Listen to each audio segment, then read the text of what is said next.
So I had this idea that in 1993 it was time to focus on the world cycle again. In 92 I'd had a pretty good year. In fact, my last two results were both very good. I won, I was second in the Immopa Trophy that year and went on to win the Alekin Memorial in Moscow, and then went back to India for a good 2-3 months rest, during which time I also prepared very hard. And the short Kasparov match was just about coming up. In fact, the short Timon was happening just a bit earlier.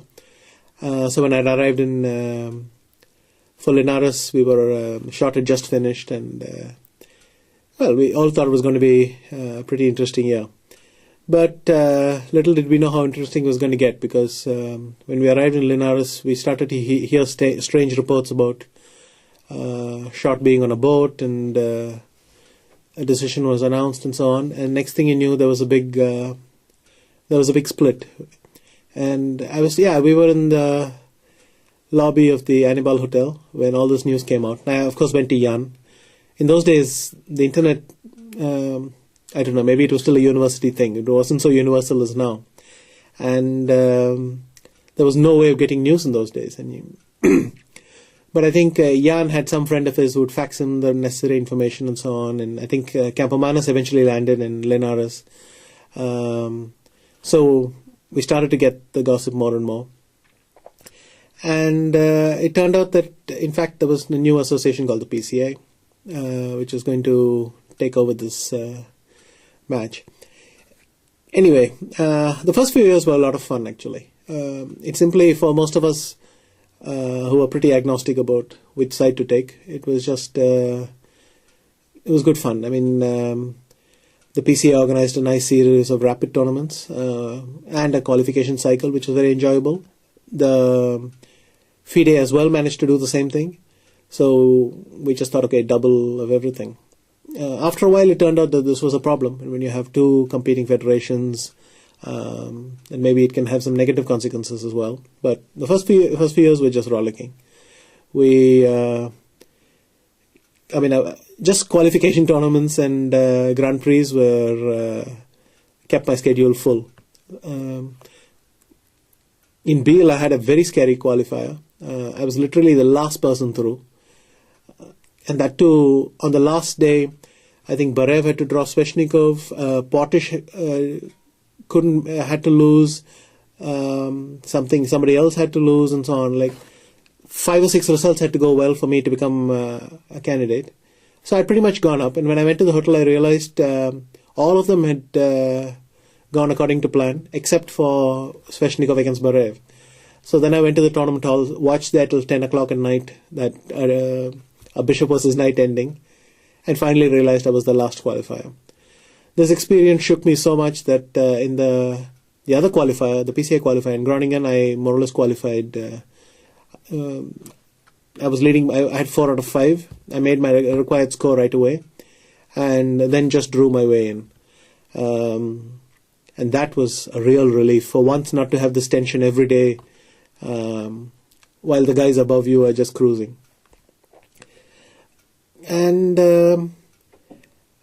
we went through 1994. Generally, everything was going very successfully. I qualified in both cycles, went past the first hurdles. But in India, I played a match against Kamsky in the FIDE cycle. I started out winning. I was leading by 3 out of 4, and I missed a clear win in game 5. Basically, what happened was I think I relaxed too easily. First in missing this win, because a 3-point lead I think would really have been hard to surmount. But after that, I thought anyway it should be under control. But I lost 2 games in a row, and more or less it's difficult to adjust to that kind of change in the trend of a match. I barely drew the 8th game and lost the tie breaks. I just pretty much collapsed there. That was a big, big blow. But I suppose in a certain way it was also a wake-up call, and it did relieve me of one cycle. So I was able to put more energy into the other. In the next leg, I beat Adams after a lot of preparation. I went very confidently for the match. In fact, the match went like a dream. Kamsky beat Short, and later in 95, we played the final in Las Palmas. And this time I clinched it because I think the whole time I was very careful not to let things slip. And sometimes a shock like that helps you concentrate a lot better. And then we came straight to my match with Kasparov in New York in '95. It's ironic that we started on the opening ceremony was on September 11th in the World Trade Center. Perhaps a slightly sad coincidence. But again, this was a match I had to get used to, because the length was more or less double of what I was used to before. I was used to 8-game matches, but this was 20 games. And I tried to do the best work I could. I had 4 seconds and we worked very hard. I would say all in all, that was very impressive, because in the first 8 games, Kasparov wasn't really able to find any chinks in our preparation. In the 9th game, I won, though it was slightly surprising for me. There's one move which I made, Rook D5. I thought it's cute. If he takes it, he'll be in big trouble, but I see no reason for him to take it. And of course he took it immediately, which surprised me, maybe a pleasant surprise. I won that game. Unfortunately, the very next day when I sat in the hall, I saw he was so excited and so nervous, and he was huffing and puffing that I wish I'd had the agility to switch my preparation. I had prepared the Open Spanish again, but clearly this is what he had come waiting for.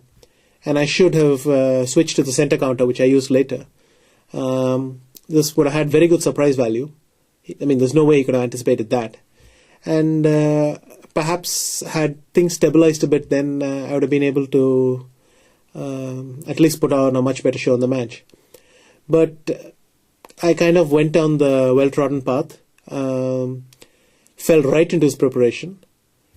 And the next day, now that the initiative was very, very firmly on his side, I turned down a draw unnecessarily. I wasn't that I was very ambitious. I wanted to make a solid draw, but I didn't want to concede it that easily.